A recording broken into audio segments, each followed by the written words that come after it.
est présenté par Intel.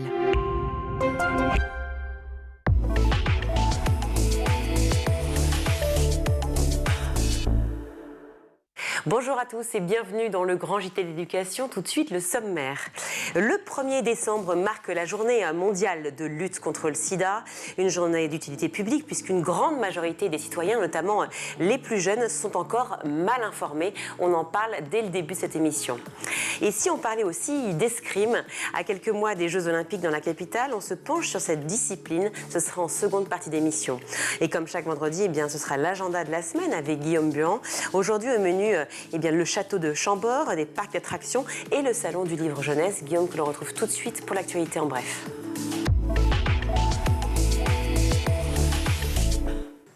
Bonjour Guillaume. Bonjour Virginie, bonjour tout le monde.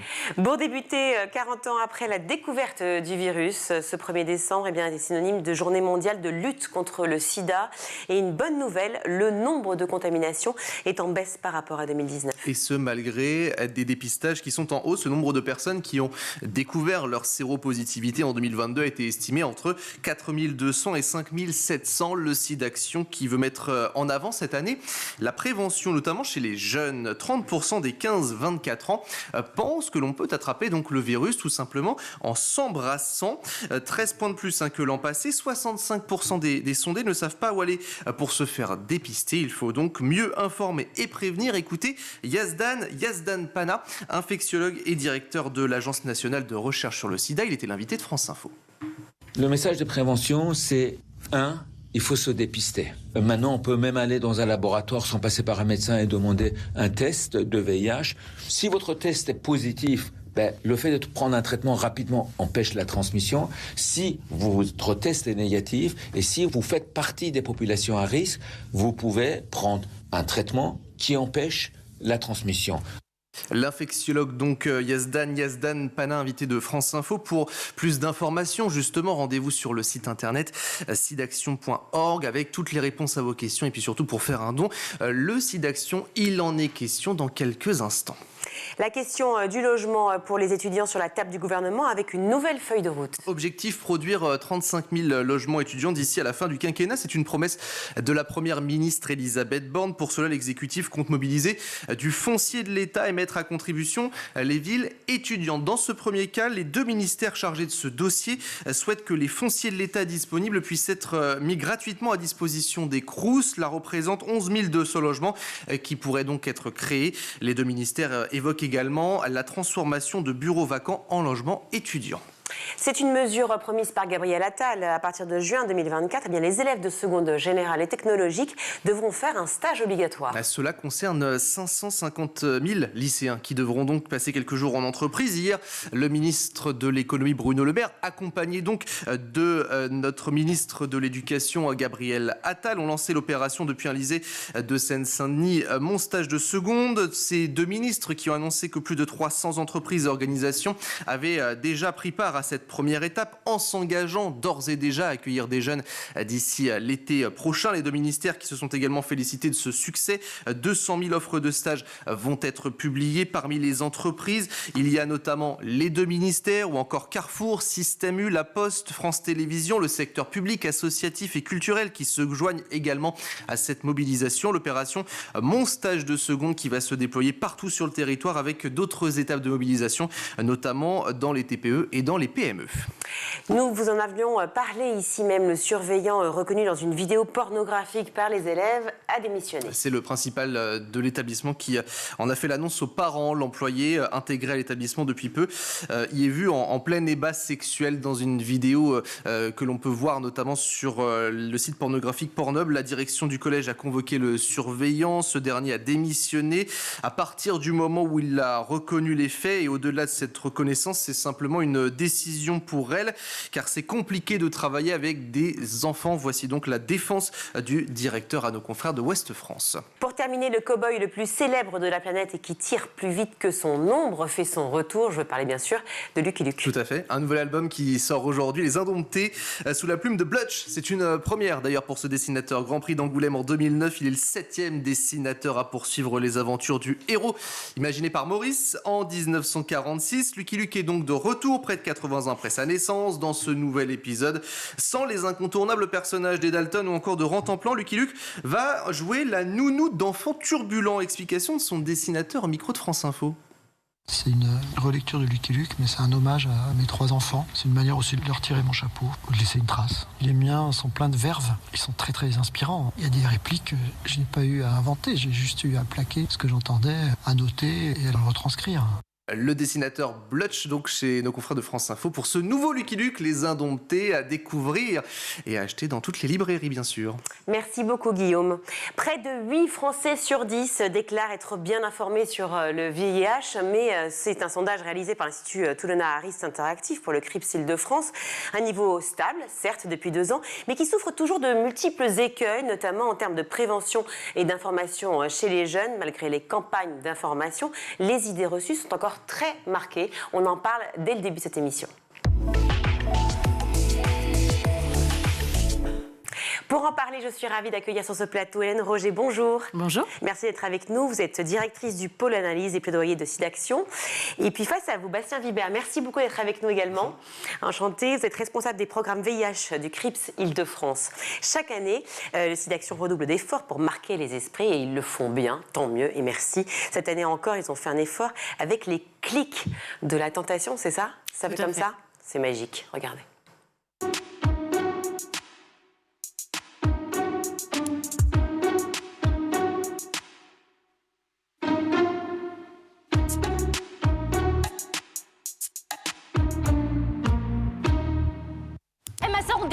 Baiser tous les mecs de la villa. Mais vous prenez rien sur les histoires de cul. Mais c'est bien, continue. Va baiser tous les mecs de la villa. En fait, tu vas choper toutes les bactéries de la terre. C'est bien, bravo. C'est toi la bactérie déjà. Espèce de grosse. Moi déjà, je sais quelque chose. Mais pas bien, France, déjà. Vas-y. Déjà, je te dis parce que tu me parles bactérie, nani, nana. Ouais, bah ouais, parce que c'est moi que j'ai la bactérie. La vie de ma mère, c'est une grosse. Déjà, je vous le dis, il n'y a que les gays qui chopent le sida, d'accord? Non, je suis désolé, c'est pas du tout ça. Alors, il faut savoir que parmi les personnes ayant découvert leur séropositivité, 51% sont hétérosexuels. Ce qui veut bien dire que le VIH, ça touche tout le monde.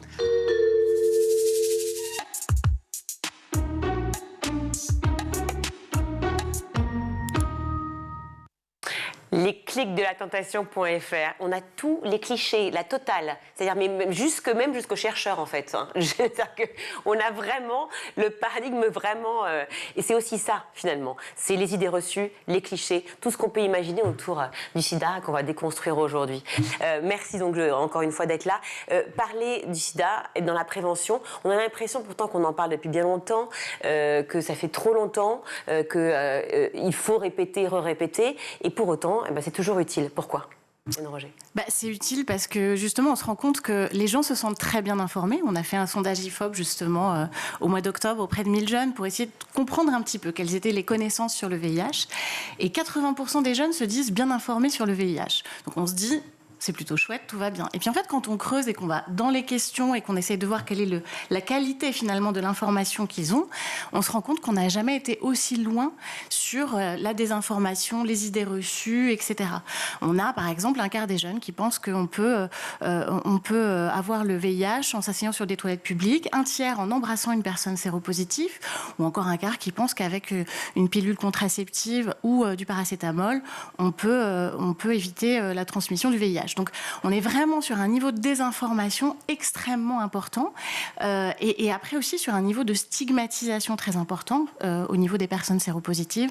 On a quand même un tiers des personnes, 40%, qui pensent que en fait, les personnes séropositives sous traitement peuvent être dangereuses pour leur entourage. Donc, voilà, on s'est rendu compte qu'il y avait cette espèce de décalage entre l'information qu'on pense avoir et la réalité de cette information. Et c'est pour ça qu'il faut vraiment déconstruire et qu'il faut aller dans le détail et donner aux jeunes cette information qualitative. Beaucoup à faire, effectivement, pour le dépistage et pour la prévention. Bastien Vibert, à quoi vous pensez que c'est dû, cette désinformation générale? Alors, je dis générale parce que c'est valable pour tout, mais en particulier autour du sida. Bon, on en parle moins. On en parle moins. Donc, je remercie beaucoup à vous d'en reparler. Mais on en parle moins dans les médias, on en parle moins dans la société. On ne parle pas aussi des bonnes nouvelles. parce qu'il y en a quand même des très bonnes. Donc on peut aussi sortir du message sida égale mort des années 80-90, on peut encore avoir cette impression, en tout cas dans les enquêtes, on montre que, voilà, je ne vais pas reprendre ce que disait Hélène, mais on a un niveau de désinformation et un niveau de sérophobie qui est très fort. Donc oui, on en parle moins, il faut en reparler, il faut parler des bonnes nouvelles, il faut sortir une vision dépassée du VIH et arriver sur une vision positive de la santé sexuelle. J'aimerais qu'on puisse déconstruire une idée quand même, parce que quand le Covid est arrivé, on était tous un peu tétanisés par cet énorme virus, et forcément le parallèle a été fait. Le parallèle a été fait de un vaccin, ARN, sort tout d'un coup, soudainement, au bout d'un an et demi, et puis ça fait 40 ans, 50 ans qu'on cherche pour le sida, et il n'y a toujours rien. Est-ce qu'on peut expliquer aujourd'hui à tous ceux qui nous regardent, et à moi aussi d'ailleurs, comment ça se fait qu'on en soit là ? Alors en fait, c'est pas du tout les mêmes types de virus.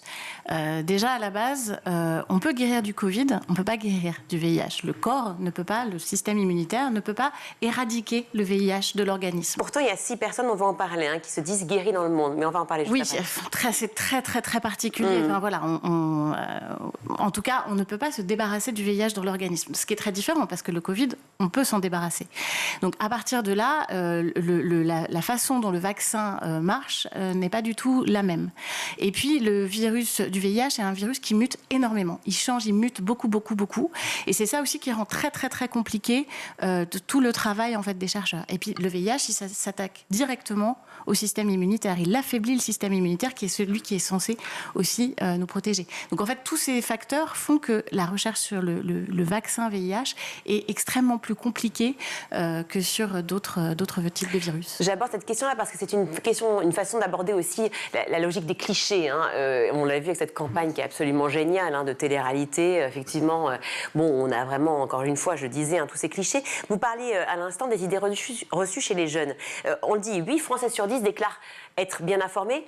Sur ma génération et celle d'avant, je ne suis pas bien sûre. Chez les jeunes, j'avais l'impression quand même que c'était très clair. C'était une génération qui était née finalement avec ça et que, évidemment, quand tu avais un rapport, tu te protégeais déjà d'office. Est-ce que c'est la réalité ? Non. En fait, le problème qu'on a, c'est que le VIH... Enfin, pardon. Vu que les jeunes aujourd'hui sont demandeurs d'informations, ils sont demandeurs, mais on ne leur donne pas cette information, puisque, alors, je pense qu'on va en parler, du problème de l'éducation sexuelle à l'école. Aujourd'hui, il y a une loi, 2001, elle n'est pas respectée. Je crois qu'il y avait une data de SIDAction sur d'autres sondages qui disaient qu'il y avait 75% des jeunes qui aimeraient que l'éducation nationale en fasse plus. Donc oui, les jeunes sont mal informés, oui, il y a un mauvais niveau d'information, et donc il y a un problématique parce qu'on ne sait pas où aller se faire dépister, on ne sait pas comment réagir, mais en même temps, ils et elles sont demandeurs. Donc, à nous de faire. Oui, à vous de faire, pardon, excusez-moi de vous couper, mais cette campagne, par exemple, des préservatifs gratuits, beaucoup de jeunes, et même de moins jeunes d'ailleurs, ne savent pas du tout que c'est là. Et pourtant, il y a une campagne d'information énorme partout. Ça veut dire quoi ? Il y a une façon aussi de se cacher un peu, se voiler la face, comme s'il y avait encore une sorte de tabou sur le VIH. Alors en fait, il y a une espèce de double dynamique qui est assez complexe. C'est-à-dire qu'à la fois, les jeunes se sentent plus concernés. Ils ont l'impression que c'est la maladie des vieux. C'était leurs parents. Les nuits fauves. Oui, voilà, c'est ça. C'était il y a 10 ans, 15 ans, 20 ans. Aujourd'hui, ils sont plus... même s'ils ont très peur et qu'ils stigmatisent beaucoup les personnes vivant avec le VIH, en tout cas qu'il y a cette crainte des personnes séropositives, ils ne se sentent pas concernés. C'est toujours les autres, ça va être les homosexuels, comme on l'a vu dans le clip. Donc en fait, ils ont l'impression qu'ils n'ont pas à se protéger. Ça, c'est la première chose. Et on le voit, on a 69%, je crois, des jeunes qui n'ont pas mis de préservatif lors de leur dernier rapport sexuel. Et je rappelle que le préservatif ne protège pas que du VIH. Il protège de toutes les MST, De toutes les MST, des grossesses non désirées, etc. Donc il y a cette espèce de sentiment de ne plus être concerné, sans doute. Et puis, il y a ces mauvaises informations sur la transmission, sur où avoir des préservatifs, effectivement, parce qu'il y a beaucoup de jeunes qui ne savent pas qu'ils peuvent avoir des préservatifs gratuitement à tel ou tel endroit. Et ça, c'est une vraie difficulté. Il y a un regard difficile dans les pharmacies lorsqu'on demande un préservatif ? Ça, je pense que je pose la question parce que j'aimerais comprendre pourquoi tout d'un coup on n'a pas l'automatisme de se dire tiens, je vais prendre 3 capotes et faut je repars. Au pire, si le ou la pharmacienne, le pharmacien, il se sent mal à l'aise, simplement elle se forme. C'est-à-dire qu'il y a plein de formations qui existent pour travailler l'approche en santé sexuelle des jeunes et des moins jeunes. Et il n'y a aucun problème. Après, aujourd'hui, est-ce qu'aujourd'hui, une pharmacie, quand on entre en pharmacie, on est à l'aise pour parler santé sexuelle? Est-ce qu'on a un coin un peu où on peut parler sans forcément être entendu par tout le monde? C'est une question d'organisation, mais c'est tout à fait possible, il n'y a aucun problème. Par exemple, il y a 2 tiers des Français qui pensent que le préservatif est l'unique mode de prévention contre le VIH. Il serait peut-être temps aussi de pouvoir déconstruire ça. Quels sont les autres modes de prévention? Celui dont on parle beaucoup en ce moment, c'est la PrEP. C'est un traitement donc pré-exposition. C'est une prophylaxie qui permet, lorsque l'on sait qu'on va avoir des rapports à risque, on prend un comprimé et du coup, ça évite la transmission du VIH. Donc, aucun effet négatif? Non, il n'y a pas d'effet négatif, de contre-indication spécifique. D'accord. On parlait à l'instant de ceux qui se disent être guéris du sida, et vous dites vous-même en fait que ce n'est pas possible d'être guéri, mais du moins ils peuvent être c'est-à-dire débarrassés, c'est ça? Alors, c'est très compliqué et je précise tout de suite que je ne suis pas une scientifique. Oui, donc je vais aller dans la limite de... Directrice du pôle analyse et plaidoyer. En fait, ce sont des personnes qui ont subi des greffes et donc des greffes de moelle osseuse, si je ne dis pas de bêtises. Et donc, en fait, suite à ces greffes, c'est des greffes qui comportaient en fait un gène de personnes qui qui ne répliquent pas le VIH. Et donc, du coup, ensuite, suite à ces greffes, on n'a plus trouvé trace du VIH. Alors, 2 choses, c'est pas parce qu'on ne trouve plus trace du VIH que le VIH n'est plus présent. C'est-à-dire qu'on pense qu'il y a encore des traces de VIH qui sont dans l'organisme, dans des endroits qui sont très difficiles d'accès ou qui seraient accessibles via des procédures en fait douloureuses ou complexes, type biopsie, etc. Et donc, du coup, on ne va pas forcément aller chercher. Et puis, c'est des choses en fait qu'on apprend au fur et à mesure. C'est-à-dire qu'il faut du temps pour voir si vraiment ces personnes n'ont plus de traces de VIH. Donc voilà, c'est des personnes qui sont très suivies. Mais encore une fois, c'est vraiment des cas extrêmement particuliers de personnes qui ont subi des interventions extrêmement lourdes et complexes et qui ne sont absolument pas possibles pour les 40 millions presque de personnes séropositives dans le monde. À ce sujet, j'aimerais qu'on regarde une image immortalisée dans Drag Race par Lolita Banana. C'est bien, on n'en parle pas assez de ce message, c'est super important. Indétectable égale intransmissible.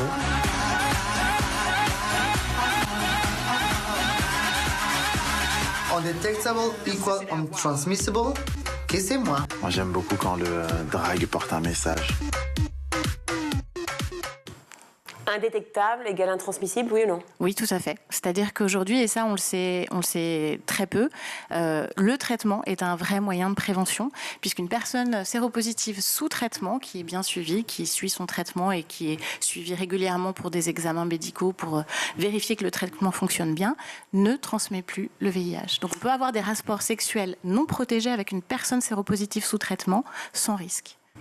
Les idées reçues, on se les fait une à une, on les déconstruit avec un oui ou non, et puis après on parle effectivement de l'importance de l'éducation et de la prévention. Le virus du sida peut se transmettre en embrassant une personne séropositive? Non. Un quart des jeunes estiment que le VIH se transmet en s'asseyant sur un siège de toilette publique. Un quart? Non. Plus 8 points quand même, oui. Par rapport à l'année dernière, c'est quand même surréaliste. En buvant dans le verre d'une personne séropositive, plus 10 points. Toujours pas. Partageant la même assiette. Toujours pas. Mais comment c'est possible qu'on imagine des trucs pareils? Un jeune sur 3 pense qu'il existe un vaccin pour empêcher la transmission du virus du sida ou un traitement pour en guérir, mais qu'on le cache. Oui. Et ça aussi, c'est toujours non. Et on a fait, à la fin du sondage, on a essayé aussi d'identifier en fait la perméabilité des jeunes par rapport à tout ce qui est un peu complotisme et fausses informations. Et on se rend compte qu'il y a un niveau de perméabilité en fait des théories complotistes qui est aussi assez importante. Et on entend à nouveau ces théories sur, on nous cache des choses sur le VIH, c'est sans doute des lobbies qui instrumentalisent un peu ou qui ont créé le virus, etc. Ce qui est, encore une fois, complètement faux. Cette campagne assez géniale que vous avez faite, c'est évidemment pour sensibiliser les jeunes, mais c'est sur la télévision, j'imagine, peut-être les réseaux sociaux. Est-ce qu'il y a une part importante vers laquelle il faut aller, c'est-à-dire les réseaux sociaux, aller sur un maximum d'informations au détriment de ce qu'on peut voir souvent, qui est de la désinformation, voire du fake news, quoi? sur le sida. Oui, alors oui, il faut aller sur les réseaux sociaux et je dirais se battre un peu pied à pied avec la désinformation. Après, je pense aussi qu'il faut permettre aux jeunes d'avoir accès à la vraie information et c'est pour ça que les cours d'éducation complète à la sexualité sont importants parce que c'est des endroits où on leur dit la bonne information, elle est présente à tel ou tel endroit, sur tel site internet fiable, vérifié, ou à l'infirmerie scolaire ou auprès de telle association. Donc de leur donner les endroits où ils sont sûrs d'avoir la bonne information et puis aussi de leur apprendre un peu à être méfiants par rapport à ce qu'ils peuvent voir sur Internet, à avoir de la distance, un regard critique. Et ça, c'est fondamental dans le VIH, mais aussi de toute façon plus globalement pour leur vie de futurs adultes. Cyril Bert, vous le disiez, 3 cours normalement d'éducation à la sexualité à l'école, c'est prévu dans la loi de 2001, donc 2001 ça date un petit peu quand même, plus de 20 ans. On a le temps de s'organiser normalement. A priori, et pour autant, ce n'est pas respecté. Alors, c'est pas faute de le vouloir selon vous, ou alors est-ce que c'est finalement une façon d'éviter de parler des choses qui fâchent ? Il faut s'organiser, c'est-à-dire que ça fait en effet, vous le disiez, 22 ans maintenant, si je compte bien, qu'il y a cette loi-là, qu'elle n'est pas respectée, puisqu'on est entre 15 et 20% des jeunes qui ont cette, j'oserais dire cette chance d'avoir cette 3 séances, mais simplement le respect de la loi. Ça peut être compliqué parce que les proviseurs peuvent se dire oui, j'ai pas le temps, on demande trop à l'école, etc. Mais il faut comprendre que ces séances, elles ont un impact très fort et très positif sur les personnes, notamment évidemment les jeunes, que ça soit sur le VIH, que ça soit sur les violences, que ça soit sur la LAUDE, sur la notion de consentement, etc. Donc oui, il y a un impact très positif. Il faut que les proviseurs en soient conscients pour organiser la manière de faire, mais il faut aussi qu'il y ait une cohérence au niveau national pour qu'on ait une envie réelle de le faire et de le concrétiser. Aujourd'hui, on n'a pas assez de data, on navigue un petit peu. Pourtant, le ministre Gabriel Attal a l'air assez justement décidé sur cette question des cours d'éducation à la sexualité, puisqu'il y a aussi d'autres questions qui sont portées, qui sont le harcèlement et autres, qui font aussi partie de cela. Donc, quelque part, ces cours-là devraient permettre justement plus de sérénité et en tout cas d'information pour les jeunes. Qu'est-ce qui pêche selon vous aussi ? C'est les parents peut-être ? Alors, les parents sont très demandeurs d'informations. Pour la plupart, ils ont envie de comprendre, ils ont envie de connaître, ils ont envie de savoir. Et bien sûr, ils ont envie de savoir de quoi on va parler à leurs enfants. Et là aussi, on a une énorme désinformation qui est très orchestrée par des groupes qui vont vraiment donner de la fausse information sur ces cours d'éducation à la sexualité, qui vont notamment dire qu'on va apprendre aux enfants à se masturber, qu'on va leur donner des informations complètement délirantes sur la sexualité, qu'on va leur apprendre à être homosexuels. Donc ça, c'est des choses qu'on entend sur les réseaux sociaux. Il y a certaines associations. Des groupes religieux ? Des groupes religieux, mais aussi des groupes un peu extrémistes qui veulent complètement démonter ces cours d'éducation à la sexualité. On a vu passer aussi des parents qui, à la sortie des écoles ou dans les jardins publics, distribuaient en fait des fiches que les parents devaient signer pour interdire à leurs enfants de participer à des cours d'éducation à la sexualité, sous prétexte justement qu'on apprenait à leurs enfants des choses complètement délirantes. Donc je pense aussi qu'il faut rappeler aux parents, parce que c'est fondamental, que ces cours, ils sont vraiment faits en fonction de l'âge et du développement, des stades de développement de l'enfant. Bien évidemment, entre 6 et 8 ans, on va apprendre aux enfants qu'est-ce que c'est qu'un lien de parentalité, c'est quoi les filles et les garçons, qu'est-ce que c'est que le respect de son propre corps et du corps de l'autre. Le consentement. Le consentement, exactement. L'amour, qu'est-ce que c'est aussi ? Qu'est-ce que c'est l'amour ? Ça, c'est même un peu plus tard. La différence entre l'amour et l'amitié. On va apprendre aussi les droits de l'enfant vers 8 ans. Qu'est-ce que c'est que les droits de l'enfant ? À quoi j'ai le droit en tant qu'enfant ? Quelles sont les limites que je peux poser ? Est-ce que j'ai le droit de dire non à un adulte ? Et ça, c'est des choses qui sont vraiment fondamentales. Et donc, en fait, tous les cours d'éducation à la sexualité, le programme tel qu'il est pensé, il est très bien fait. Il part du CP, il va jusqu'en terminale, et il est vraiment évolutif. Et ça, nous, on le voit bien, parce que parler de prévention VIH, par exemple, on ne va pas arriver comme ça en disant il faut mettre un préservatif. Il faut parler de relations sexuelles consenties, de rapports, et donc tout ça est vraiment très bien fait. Et donc là, on essaye aussi d'informer les parents là-dessus et de leur dire ne vous inquiétez pas, c'est vraiment des programmes qui sont adaptés, qui sont bien faits et qui ne sont pas du tout ce que vous pouvez entendre sur certains réseaux sociaux. Et c'est des programmes qui sont consultables. D'ailleurs, les parents peuvent aussi s'informer en direct s'ils souhaitent. Bien sûr. On parle des parents, mais il y a aussi les professeurs.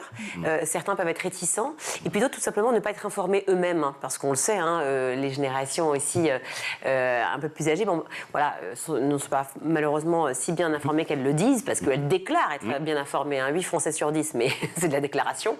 Peut-être qu'il faut travailler aussi là-dessus. Est-ce qu'il y a une formation qui est faite pour les professeurs ? Il y a une formation initiale qui peut être faite. Il y a aussi la formation continue. Après, c'est sûr qu'il faut accélérer le mouvement. Il y a certains rectorats, quand on parle avec eux, qui font des efforts là-dessus. Et ça, c'est plutôt louable. Citons-les peut-être. Alors, moi, j'avais en tête le côté ouest, donc ça doit être Essonne et... Ouest de Paris. L'ouest de Paris, pardon.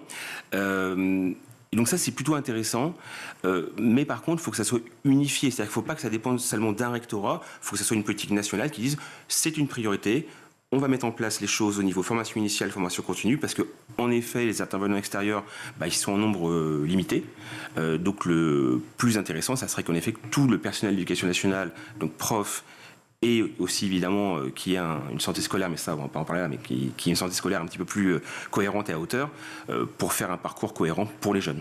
Alors il y a une troisième personne qui est importante aussi au sein de l'école, de l'éducation nationale, c'est l'infirmière scolaire. Oui. Et j'ai l'impression, le sentiment, et avec tous ceux qu'on invite ici, on a toujours les mêmes réponses, c'est qu'elles ont un travail fou, qu'elles portent un poids, des responsabilités énormes. Peut-être aussi un travail à faire, vous en parlez effectivement avec les associations, les collectifs, le gouvernement, le ministère, pour pouvoir pousser et aider justement ces infirmières scolaires à être épaulées. Complètement. Nous, on a travaillé en fait à la rédaction d'un livre blanc qui comporte plus d'une quarantaine de recommandations sur la mise en place de l'éducation complète à la sexualité. Et on a travaillé avec le syndicat national des infirmières scolaires, infirmières scolaires, qui étaient là avec nous pour justement réfléchir à qu'est-ce qu'on peut faire, comment le mettre en place et comment est-ce que à tous les niveaux on peut donner davantage de moyens, parce que effectivement c'est des moyens. Alors c'est des moyens financiers, mais c'est des moyens en temps, des moyens en effectifs de personnel.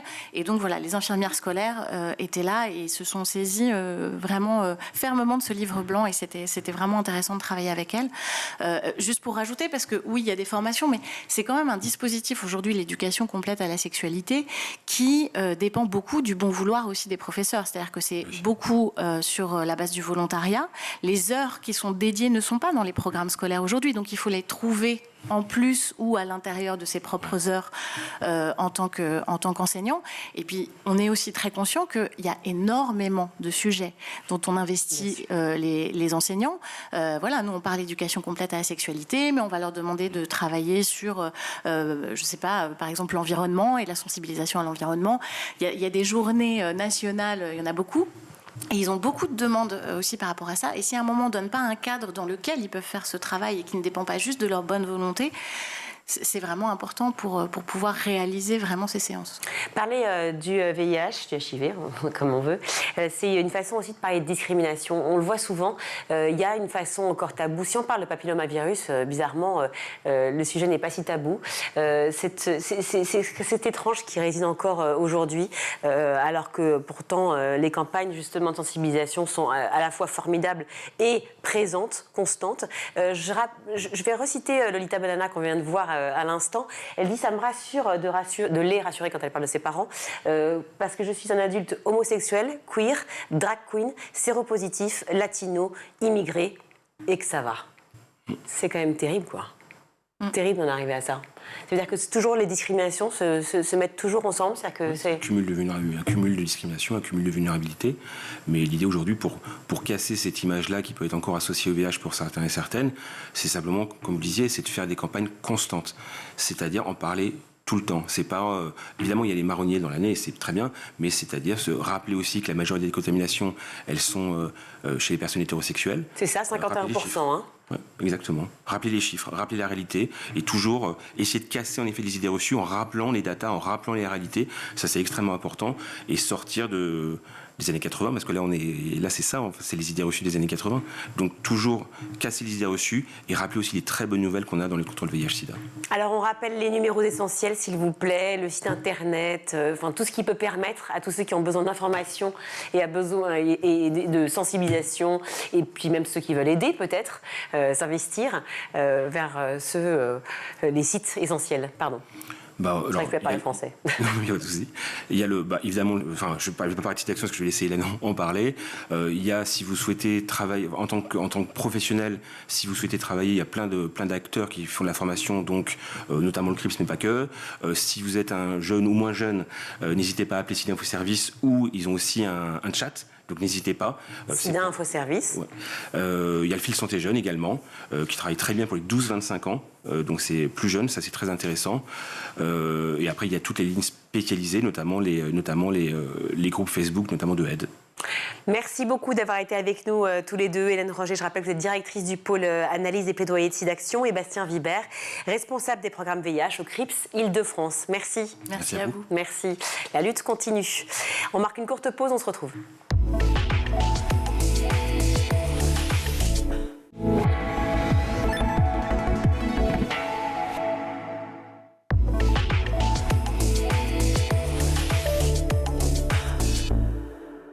De retour dans le grand JT de l'éducation, les Jeux Olympiques de Paris 2024 approchent à grands pas et les fédérations sportives forcément lancent tour à tour des programmes dans les écoles pour développer la pratique sportive chez les élèves. Et pour en parler, je suis ravie d'accueillir Emmanuelle Rodriguez. Bonjour. Bonjour. Merci d'être avec nous. Vous êtes vice-présidente en charge des affaires scolaires à la Fédération de l'escrime. Escrimeuse vous-même ? Alors, je ne suis pas une grande escrimeuse, je dois l'avouer, mais je pratique l'escrime et j'ai même obtenu quelques médailles. On va quand même. Oui, mais dans ma catégorie. Humble. Modeste. Ouais, c'est ça. Ouais, modeste. Parce que alors, moi, à part faire le geste comme ça, j'y suis pas. Bon. Je le dis parce que ça me donne ma légitimité. Quand même. Très bien. Alors, la Fédération française d'escrime a lancé le programme L'escrime à l'école il y a 2 ans. À ce jour, plus de 80 000 élèves ont déjà bénéficié d'un cycle d'initiation de 6 séances partout en France. Est-ce que l'escrime est un sport populaire déjà ? Malheureusement, pas assez populaire. Hein. Ouais. Non. Il est...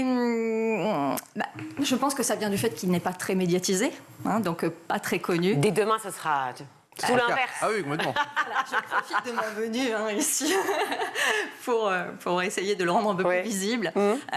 Mais ce n'est pas assez populaire, non. Et c'est pour ça qu'on essaie vraiment de développer cette pratique dans les écoles. Hein, parce que ça nous semble important de faire connaître le sport dans les écoles aux élèves pour qu'après, peut-être, ils puissent aller franchir la porte d'un club et devenir licenciés de notre fédération. Mais 80 000 élèves quand même en 2 ans, c'est pas mal. C'est-à-dire que ça veut dire que ça plaît. Une fois qu'on y touche, on a envie d'y rester. Alors, on espère.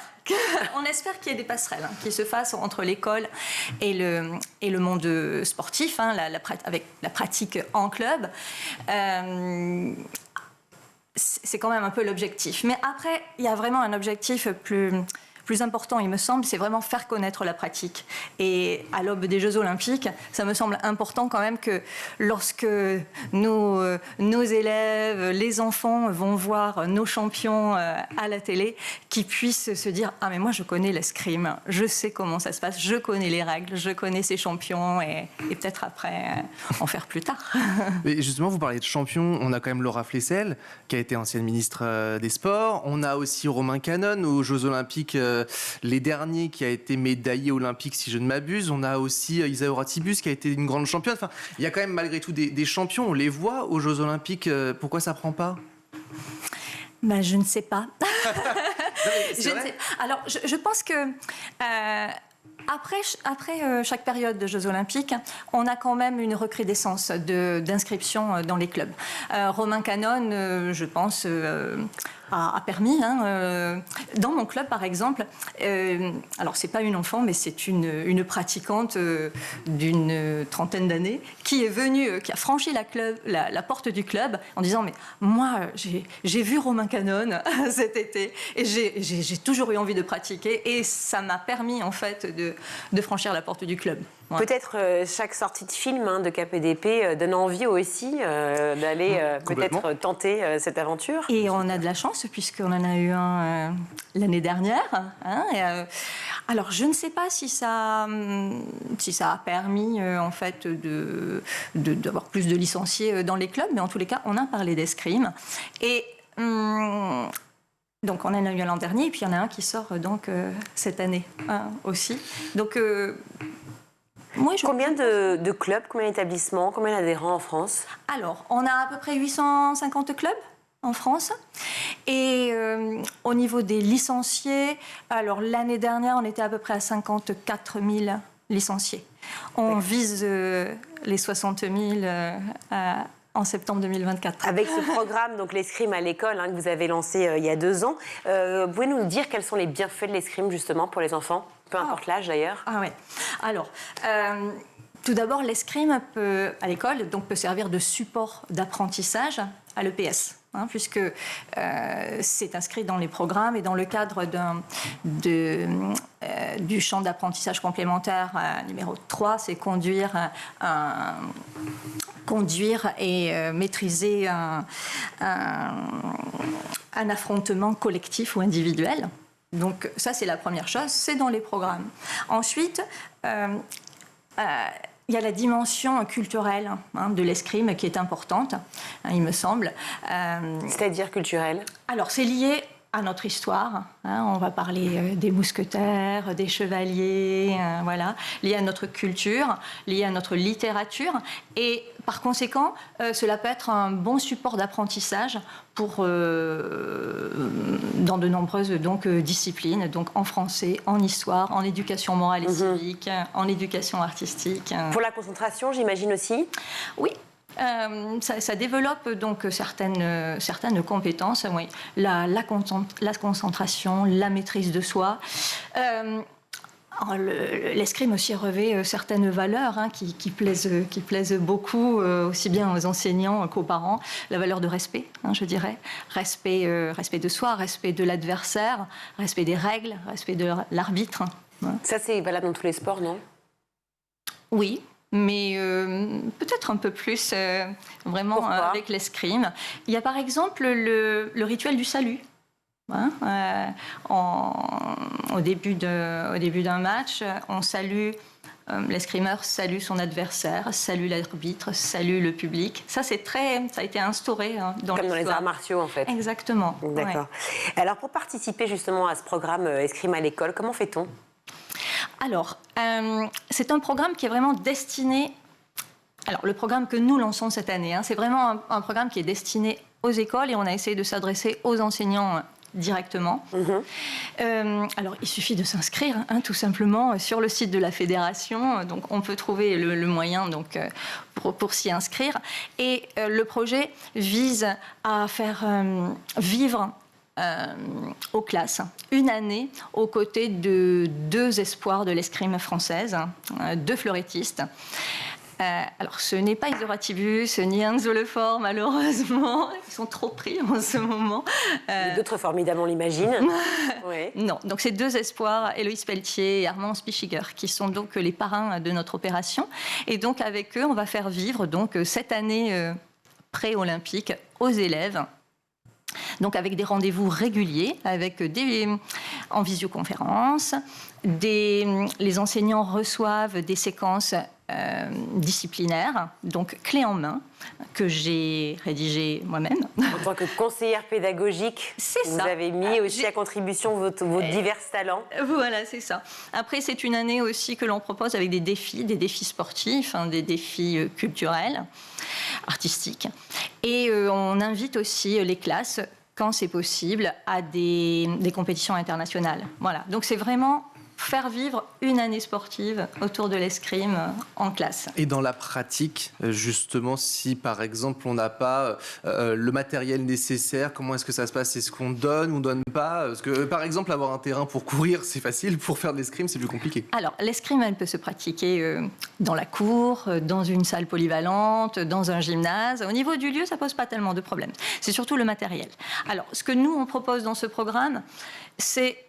Alors, ça va peut-être faire bondir certains, mais c'est de l'escrime finalement sans armes. Il y a quelques séances d'EPS qui sont proposées sans armes pour apprendre déjà la mise en garde, les déplacements, apprendre à toucher.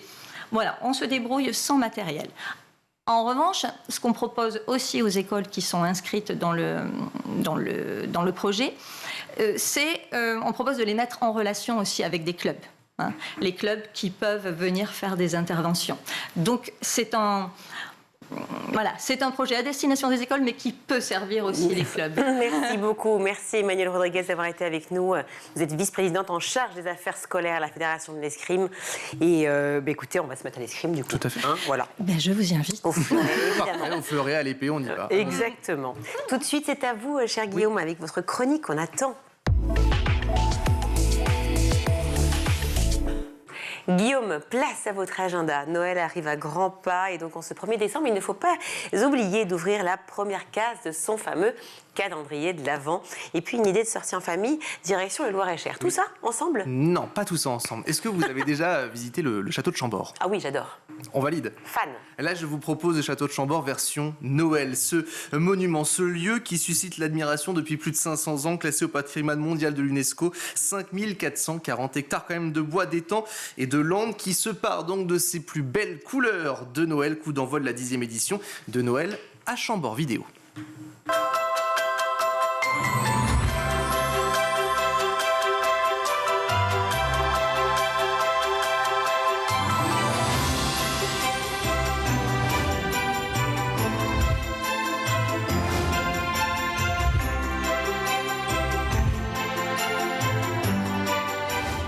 Alors des décorations féeriques réalisées par les élèves en plus de l'École nationale des fleuristes de Paris pour que la magie de Noël soit totale. Chambord organise des spectacles, des animations tout public, l'occasion de redécouvrir ou découvrir ce site pour certains d'entre vous. Une nouvelle cloche a été également inaugurée ce jeudi, installée dans la tour Henri V. Vous allez aussi pouvoir entendre des chants de Noël, rencontrer le Père Noël et puis participer à différentes animations Renaissance costumée, de la danse, de la musique. Tenez, on parlait d'épée, il y aura notamment des jeux d'épée. Alors information pratique, le tarif c'est de 16 €, tarif réduit de 13,50 €, c'est gratuit d'ailleurs pour les moins de 26 ans. Bon, un autre endroit mythique et magique, c'est Disneyland, forcément, pour Noël. Là, je vous propose le titre de la parade, tout simplement, écoutez.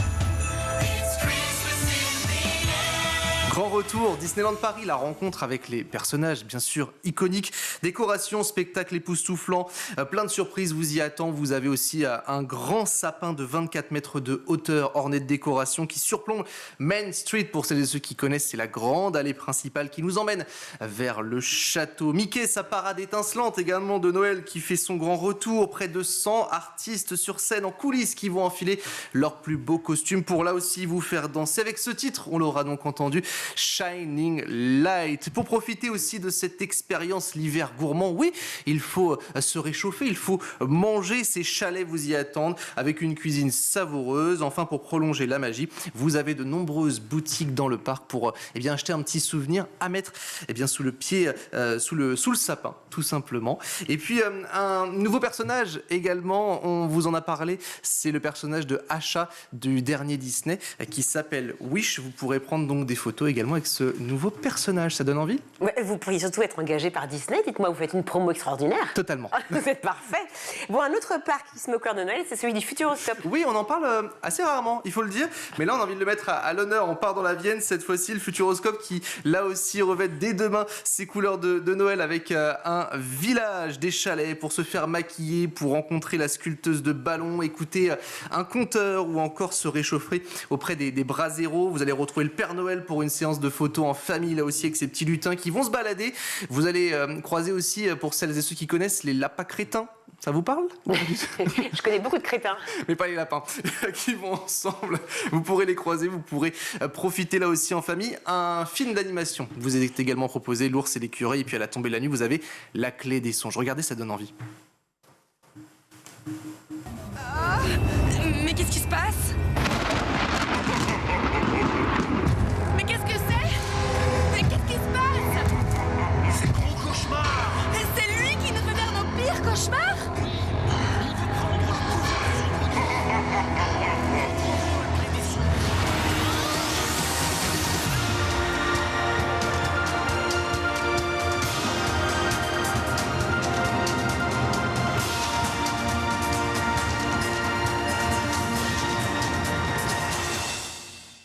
Le festival est donc la clé des songes. Vous avez plongé dans le royaume des rêves aux côtés du légendaire marchand de sable. Alors, notez que les tarifs sont les suivants. Billets adultes de 47 à 57 € et c'est d'ailleurs gratuit pour les 5 à 12 ans. Mais également le Salon du Livre et de la Jeunesse qui arrive qui se tient jusqu'à lundi et qui est à Montreuil. Tout à fait. Alors, des rencontres, là aussi, sont au programme avec des auteurs, dessinateurs, des scénaristes, des illustrateurs. Ils viennent partager leur expérience, l'occasion pour les enfants de les rencontrer. Ils sont quand même presque 280 à être invités. Ils vont dédicacer vos livres. Des espaces sont d'ailleurs prévus pour cela.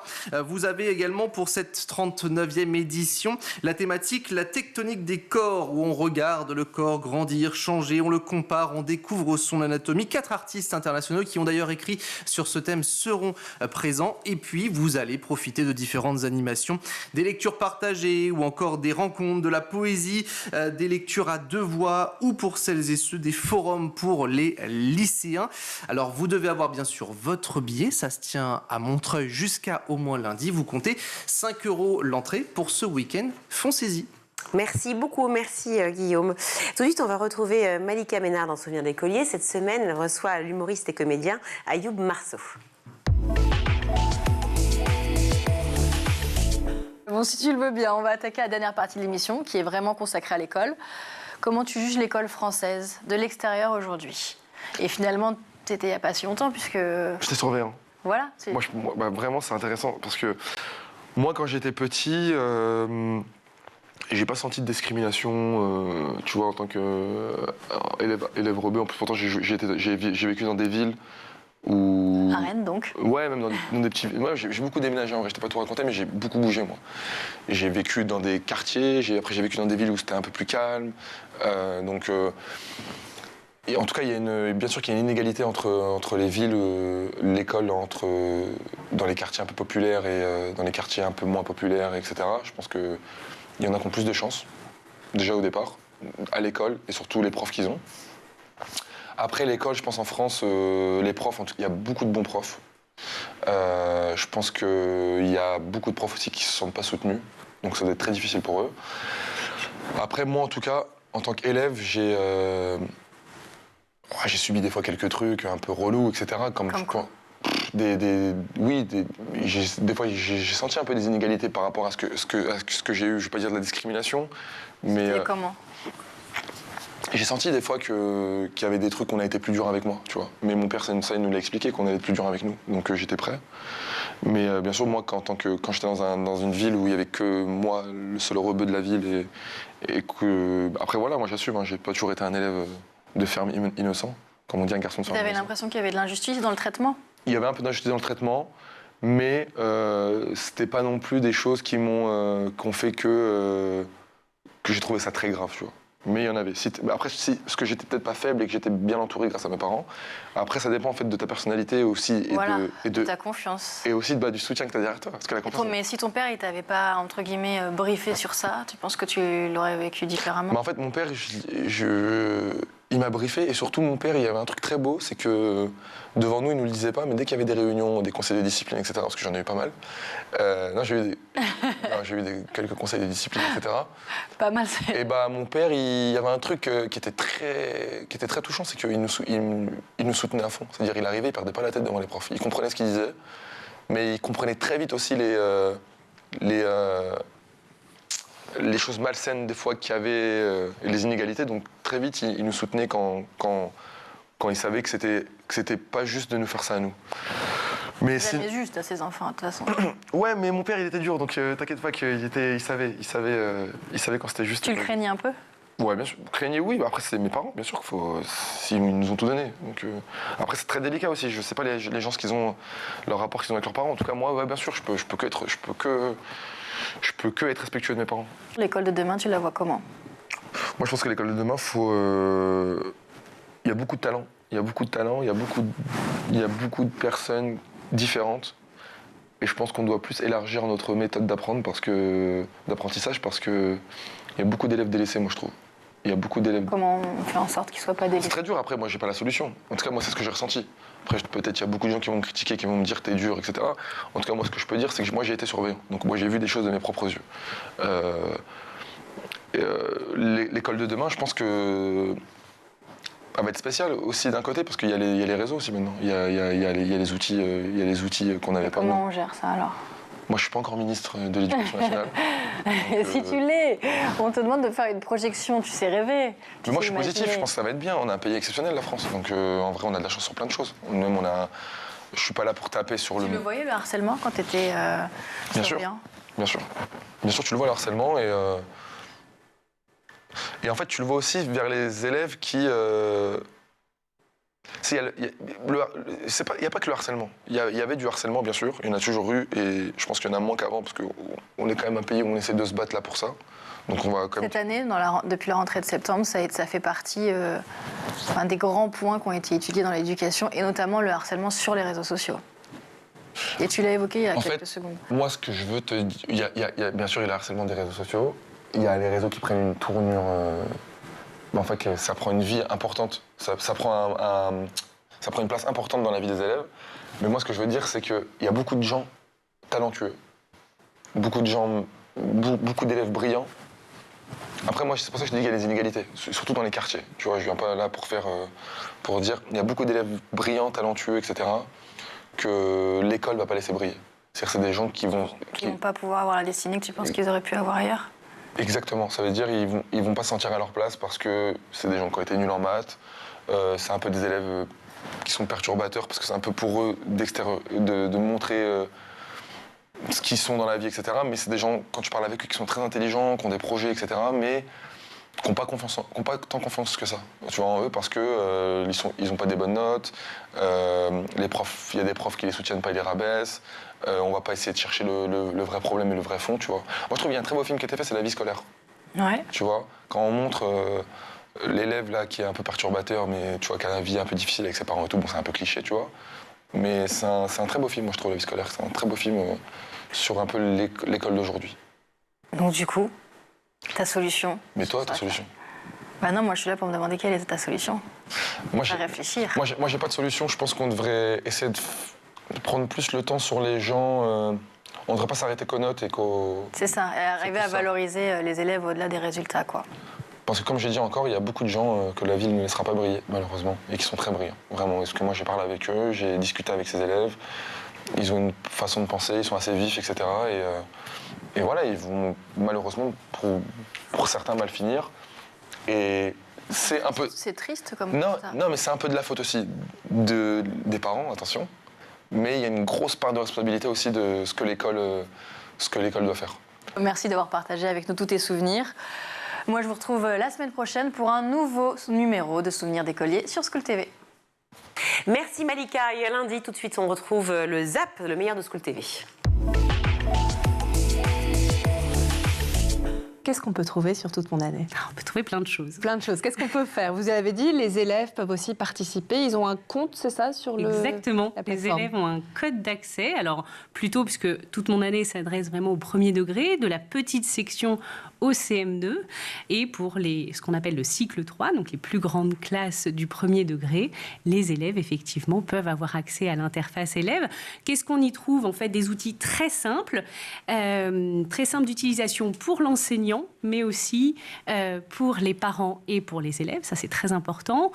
On y trouve donc l'outil d'origine, qui était le blog, mais ensuite le cahier de texte, un agenda aussi, une médiathèque pour stocker énormément de ressources et les rendre disponibles pour les familles et les élèves, et un cahier de liaison sur lequel l'enseignant peut effectivement déposer des messages, demander une signature, joindre tout type de documents. Et en fin d'année, si l'enseignant le souhaite, il peut mettre en page un livre photo souvenir de la vie du groupe, de la classe, et le proposer aux parents d'élèves au format papier.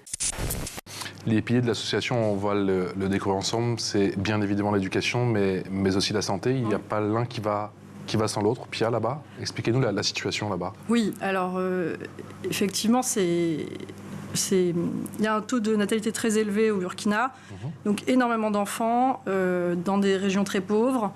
Et en fait, la problématique qu'on a, c'est qu'il n'y a pas de... Enfin, les enfants sont très peu scolarisés, aussi parce que les familles ont besoin d'eux pour travailler dans les champs, à la maison. Et en fait, la façon qu'on a de les amener... On voit à court terme, c'est-à-dire qu'il faut absolument de l'argent, donc on va mettre ces enfants le plus vite possible au travail. De toute façon, il y a assez peu et pas miser sur le long terme, à se dire, bon, je vais essayer de les mettre à l'école, quoi. Et donc, une façon de les amener à être scolarisés, c'est de fournir les repas. D'être sûr qu'ils auront un repas par jour, parce que pour certains, le repas fourni à l'école est le seul repas de la journée. Donc nous, la base de la base, c'est de fournir un repas par jour aux 1000 élèves des centres de scolarité. Et par ailleurs, il y a énormément de travail médical qui est fait pour ces élèves, du préventif, dépister les anémies, travailler aussi sur les problèmes ophtalmologiques, pour améliorer les conditions de vie de ces enfants. Capital culturel ? Capital culturel, il s'oppose au capital économique. Donc, capital économique, c'est nos revenus et le patrimoine dont on bénéficie. Et le capital culturel, c'est tout le style de culture qu'on va avoir. Ça veut dire qu'on peut avoir une culture scolaire, mais on peut aussi avoir une culture différente. Par exemple, un agriculteur, il a une culture qui n'est pas du tout scolaire, probablement, et qui va porter sur d'autres choses. Il y a des tas de cultures différentes. Et pourtant, il sait 1000 choses. Vous le rappelez, de mémoire, c'est à la fin du livre, où le professeur, qui est fils d'agriculteur, se promène avec son père et nomme des oiseaux, ou des arbres, des végétaux. Et on se rend compte que c'est un puits de science, en fait, dans son domaine. Que c'est une culture qui n'est pas reconnue par l'école, forcément, qui ne sert à rien à l'école. Mais il y a des gens qui sont des puits de science sur des choses que la culture légitime ne légitime pas forcément. Alors, culture légitime, et là, vous nous avez glissé un autre concept cher à Bourdieu, le goût de nécessité. Le goût de nécessité, c'est... Bourdieu oppose le goût de nécessité au goût de liberté. Goût de liberté, c'est vous avez de l'argent et donc quand vous aimez quelque chose, vous considérez que c'est parce que vous avez eu que c'est personnel, vous préférez le marbre au bois, par exemple, je dis n'importe quoi. Et le goût de nécessité, je le dis en image, du coup, vous permet pas d'aimer le marbre. Si vous habitez dans un 20 mètres carrés à Paris, vous n'allez pas vous dire que vous allez mettre du marbre dans votre cuisine, et du coup, vous n'aurez même pas l'idée d'aimer le marbre. En fait, c'est quelque chose qui ne fait pas partie de votre univers. Donc, vous allez choisir entre le lino et le carrelage, par exemple, et vous allez préférer, mettons, le carrelage. Et du coup, votre goût se porte là-dessus. Et au besoin, vous légitimez votre propre goût en disant que de toute façon, le marbre, je ne vais pas aller mettre... Ça prend trop de place, c'est massif, oui, voilà, on n'aime c'est pas salissant ça. Et je ne vais pas mettre tant pour ça. C'est une manière d'avoir des buts qui sont alignés avec ses possibilités. En fait, c'est qu'au lieu de rêver trop grand, on rêve à l'échelle de ce qu'on peut avoir. Toute mon année rend bien des services aussi, Juliette, aux familles, aux membres de la communauté éducative, en faisant de l'immédiateté la norme. Avant, effectivement, Alexandra, vous en parliez aussi, avant on avait un cahier de liaison. Le temps était peut-être un peu plus long sur la communication entre les parents et les enseignants. Là, on est dans l'immédiat. Est-ce que votre outil change aussi, quelque part, les métiers en profondeur, ainsi que les relations entre les parents, les élèves et les enseignants ? Alors effectivement, le fait d'être dans l'immédiateté a des avantages et des inconvénients. Je pense aux premiers avantages. Je pense on parlait de la pandémie là, il y a quelques instants. Je pense notamment aux fermetures d'écoles. Eh bien, quand on doit un directeur d'école qui doit communiquer rapidement, efficacement avec les familles de l'école, eh bien, toute mon année, effectivement, dans ce cas-là, se veut un outil très efficace et très utile. D'autre part, certains enseignants peuvent peut-être être réticents par rapport au fait que prendre des photos dans la classe au fur et à mesure de la journée et puis les publier sur l'outil de blog de la classe, finalement va créer une certaine demande de la part des familles, ce qu'on comprend effectivement. Donc voilà, c'est un juste milieu entre les situations qui nécessitent d'avoir une communication efficace et immédiate et puis finalement, il ne faut pas oublier l'aspect pédagogique aussi de l'outil et garder un petit peu en ligne de mire cet aspect-là. Les professeurs, comment vous arrivez à les attirer ? En France, t'as l'impression que c'est une denrée de plus en plus rare. J'imagine que là-bas aussi, pour d'autres raisons. Oui, aussi. Les professeurs au Burkina sont extrêmement mal rémunérés. Il y a souvent des grèves de l'enseignement. Ouais. Nous, on arrive à fidéliser quand même des professeurs. D'accord. Mais il y a aussi des échanges. Alors, parce qu'en fait, on a un partenariat avec l'école alsacienne à Paris. D'accord. Qui nous permet d'avoir un revenu fixe assez important.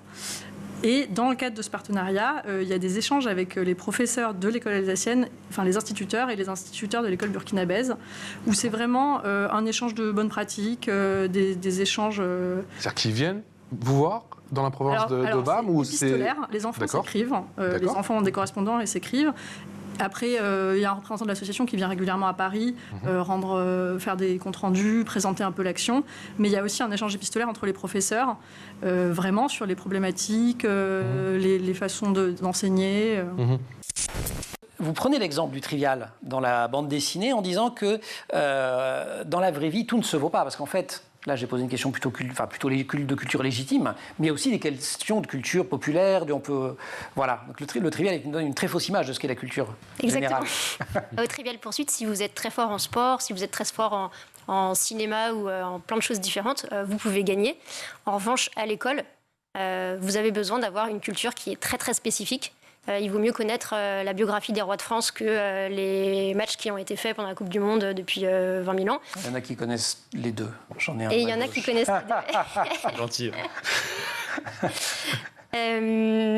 mais vous serez peut-être moins fort en nature et... Eh oui, pas la main verte. Voilà. C'est la fin de cette émission. Merci à vous tous de nous avoir suivis. Canal 217 sur les box Orange, 247 sur Freebox et schooltv.com pour voir et revoir toutes les émissions. Guillaume, merci beaucoup. Il n'y a pas de quoi. Vous vous mettez à l'escrime dès demain, si j'ai bien compris. Bien évidemment, au fleuret. Je veux des Objectif, les Jeux Olympiques 2024. Qu'il est prétentieux celui-là. La réalisation, c'est Mani Pézèche. Merci beaucoup. Au son, Thibaut Grouet-Lafont. Maquillage, Laure Audemont, Laura Girard et Maffer à la rédaction. Merci à tous. Très bonne soirée. Bon week-end. Ciao.